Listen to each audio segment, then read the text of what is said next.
Olá, queridos alunos dos sextos anos A e B da Escola Professora Inês Tabosa. Deus continue abençoando a cada um, a cada família representada.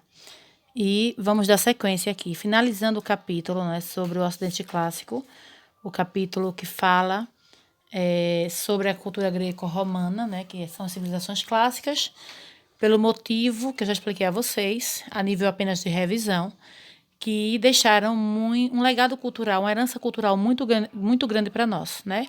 Tanto os gregos quanto os romanos.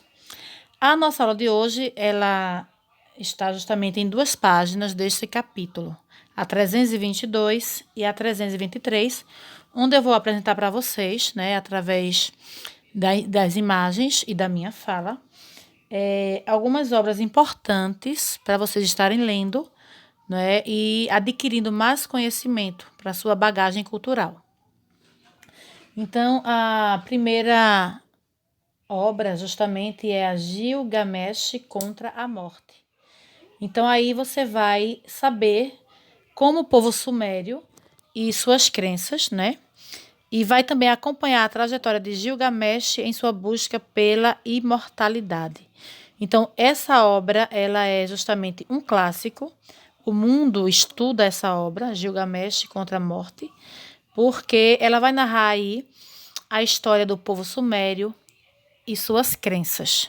E sabemos que os sumérios têm uma importância muito grande, né, dentro da civilização mesopotâmica, porque traz ali o início do primeiro, digamos assim, do primeiro modelo de alfabeto, certo? A segunda obra fala sobre maias, astecas e incas, né? E já tivemos essa aula este ano, essas 3 civilizações, e vamos continuar, né, de forma mais aprofundada no ano seguinte, no 7º ano, na verdade, né?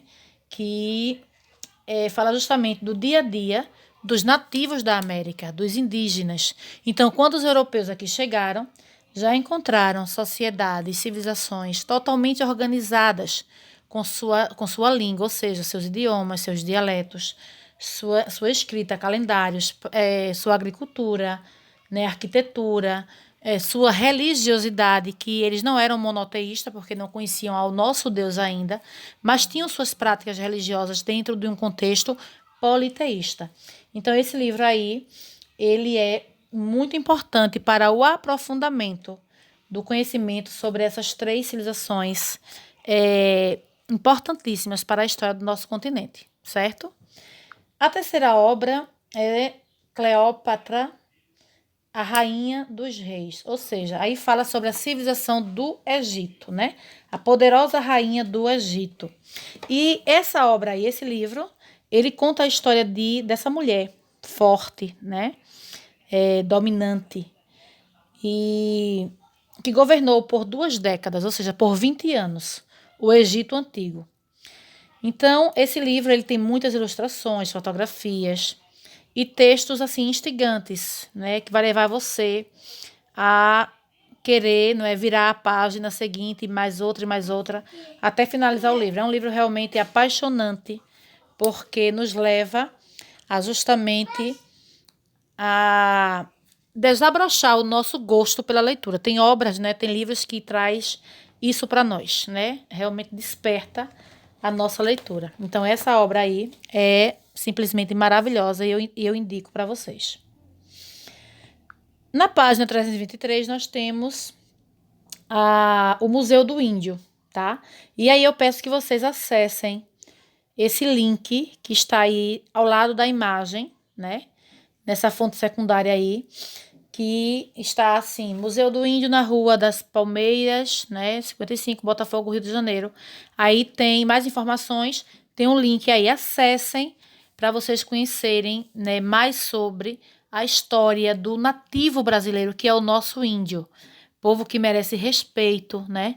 E nós, enquanto brasileiros, temos o dever de conhecer a história dos primeiros habitantes do nosso país, certo? Então, visitem virtualmente o Museu do Índio da FUNAI. A FUNAI quer dizer Fundação Nacional do Índio. Foi um órgão criado justamente para dar suporte ao povo indígena, para garantir seus direitos, tá certo? A quinta obra fala sobre Mirim, povos indígenas no Brasil, né? E vem destacando o cotidiano dos índios dos indígenas da América, né? E focando, é claro, o Brasil, né? Que o Brasil, o nosso país Brasil, está dentro do continente americano. Então, aí, nessa obra, você vai conhecer diversas línguas, crenças e tradições familiares desses povos, do povo que deu base à nossa civilização. E, por fim, nós temos esta obra aí, não é? Percy Jackson e o Ladrão de Raios. Né? E aí fala sobre o contexto da mitologia grega, que nós já estudamos nesse capítulo, né? Então, aí você vai assistir o filme, isso aí é um filme.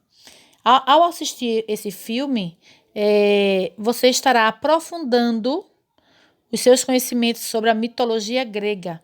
E uma coisa, né, muito boa, de maneira divertida e empolgante. Então, esse filme, Percy Jackson e o Ladrão de Raios, ele traz um contexto histórico da mitologia grega de forma bem leve, de forma divertida e empolgante, né? Que eu sei que na faixa etária que vocês estão, sextos anos, o filme tem que ter esse lado, né? Divertido e empolgante, porque senão fica uma coisa maçante, chata, né? Então, assistam esse filme, tá certo? Percy Jackson e o Ladrão de Raios, que vocês vão gostar. Bom, gente, a atividade eu vou propor, né? Já que dentro dessas duas páginas nós não temos atividades, mas na página 324 vai ser a atividade proposta para vocês, tá certo? E, é claro, o assunto da 324 vai estar justamente dentro desse capítulo, não necessariamente dentro dessas duas páginas que eu falei, tá bom? Mas eu vou fazer o seguinte, eu vou elaborar essa atividade de vocês no Google Classroom, vai estar disponível. Essa página 324, tá bom? Mas eu vou querer também um breve comentário sobre a visita virtual que vocês vão fazer no Museu do Índio da FUNAI, que eu indiquei o link na página 323, tá bom? Um abraço, fiquem com Deus.